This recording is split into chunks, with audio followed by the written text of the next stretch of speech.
The Blue Jays just received the Selig Award I can't pronounce it, but you get the idea. $7.5 million with the COVID response that they issued throughout Canada. So a superb job there. And he says, hello, Mark. It's always a pleasure. How are you today, pal? Okay? I'm doing all right, Chris. Good to be with you, and excited about that award, but excited about the Blue Jays in the offseason as well. All right, let's do the award first, Mark. Two-time winners this franchise is. $7.5 million. We all know Canada. You know, it's been a tough stretch for everybody. Yes, everybody. Canada, especially too. Blue Jays have had to bounce around with it. But that's a wonderful job. That's a lot of money to pledge for COVID. Hopefully we get this under control. Give me some thoughts on that first. Go ahead. Yeah, just particularly proud to be acknowledged for that this year, from ownership through the entire organization, in a year where we didn't even play in our home country, our home turf, and our home city. Yet we were able to turn the Rogers Center into a food bank, get support to so many Canadians in need of food security, and make an impact with virtual programming and kits for special needs kids as well. So really proud of our organization, and we really view it collectively as not just an opportunity, but a responsibility to give back and positively impact our community. And, you know, in our case, that community is a country, not just a city. So pretty special honor and something important to be recognized for. Yeah, twice. It's a superb job, Mark. You've run this organization really well. All right, where are we going to play here? Who knows, I guess, at the moment. We know what the hockey's going to do.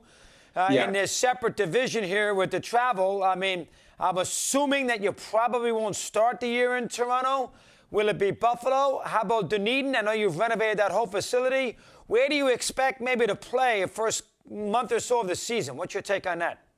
Well, I think like everything else in the world, there's so much change and things are moving so quickly and so much uncertainty that one thing is for sure, we can't count on being able to play here yet. I'm not willing to just accept that it's not a possibility. I think playing here with fans is an impossibility to start the season, but we still have hope that we can play in Toronto and that things will improve by April.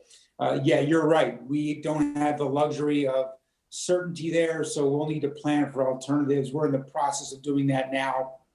The places you mentioned are foremost among those alternatives, either a couple months in Dunedin or going back to Buffalo, but that would present some challenges with our AAA team being there and having to retrofit that stadium again because it was really only done temporarily last year. That's a tricky spot. Now, I know your manager was honest about it, and, you know, if I was a free agent, you know, I would wonder, too, has this been a problem as far as recruitment is concerned, as far as the question being, well, where are we going to play if I sign here beginning of 2021? Mark, has this been a problem? Well, it's been a question, but the reality is the nature of the guys we're talking to are not looking at one-year deals. So it would only impact the first of what will probably be multiple years that they're with us. And we're so proud of our team, Chris, the group of guys we've got, the manager, the environment, and the city and the country they'll ultimately play in, that we feel like we've got a really positive situation to sell to the guys that we're pursuing. Yeah, listen, and this is a great franchise with lots of good young players. You made a big move last year for you. Away we go. Are you looking, I know you're not going to tell me, but let me ask it so I don't get knocked from the media standpoint. Are you looking more at pitching, or are you looking more everyday players? We all heard the rumors about LeMahieu and Realmuto and Springer. Yeah. And we know you need some pitching too, Mark. Is it a whole smorgasbord, or are you centering on one part of your team? Yeah, you got to ask. You're doing your job. I understand that. And I think what's interesting about this year's free agent market in combination with our team is we can really move where the impact is. I think the one area we definitively need to get better is our starting pitching. Yet it's probably the most difficult area to improve, either through free agency anytime, but certainly in this year. So we've got a bunch of different ways we could get better in this year's free agent market or trade market by either improving run production or run prevention. And the reality is, if you're increasing the number of runs or your ability to press runs, you're going to get better. And so we're looking to do that in an impactful way. And we think there are multiple opportunities to do that in this year's market, and in both trades and free agency. Mark, do you see a window in the division? I mean, the Red Sox are kind of regrouping. The Yankees, spent a fortune last year. You can sense from the owner's comments about money lost that they're not going to go crazy. So from that standpoint, Tampa's had to regroup some, even unloading some people from last year.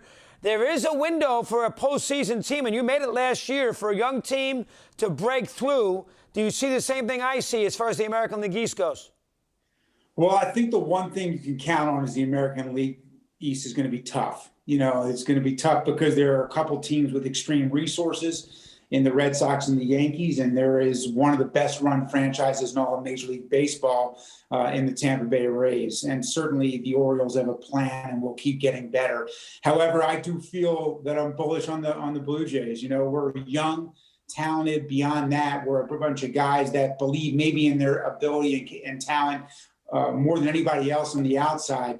Great teammates. And I think, again, we have the capability with the market we're in to add and supplement around that core. So we're young, we're hungry, we're getting better. These guys, want to be great, which is a key thing. And so I think we're set up not just for a one-year opportunity, but a multi-year opportunity to be a championship caliber team. But we're going to face competition in the AL East. That's assured. 100%. I know you're there for a lot of reasons in Toronto. One of them is maybe down the road, new ballpark. I love these kind of topics. The Sky Dome was great for its time. The way the ballpark has gone, a retrofit, a little different now. Is there any prospects? A great city. City's got money. I know right now, maybe not, but we all know that city is a good city, great place to live, and, build a new arena for the Raptors and for the Maple Leafs. What's the standpoint as far as down the road for a new baseball stadium for the Toronto franchise? Let me hear. Well, the Blue Jays need a new stadium. I mean, it's probably one of the biggest opportunities we've got is at our stadium now. While it's still, fine from an infrastructure standpoint, it can't drive revenue or create a modern entertainment experience in what is a much more challenging environment to compete for sports and entertainment dollars. Yet the reality is that project is so big, and with the uncertainty that we're dealing with in the during the pandemic, everything's on hold. We did complete an incredible project of renovating our training center in Dunedin to be what I think is the best training and rehabilitation center in Major League Baseball, and it will be a great southern home for us. But we need to attack Rogers Center at some point. In the meantime, Chris, we still are doing things to upgrade that in the short term. We're putting in new batting cages, new turf. And we put a new sound system in, a new scoreboard eventually. So I would not look at that new stadium as a short-term, but more of a long-term project for us. And you'll be there forever, Mark. Anybody can do it at you. Always a pleasure to talk. Happy holidays. Good to chat with you today. Happy Thanks holidays for a few minutes. Great to talk to you, man. Take care, Mark.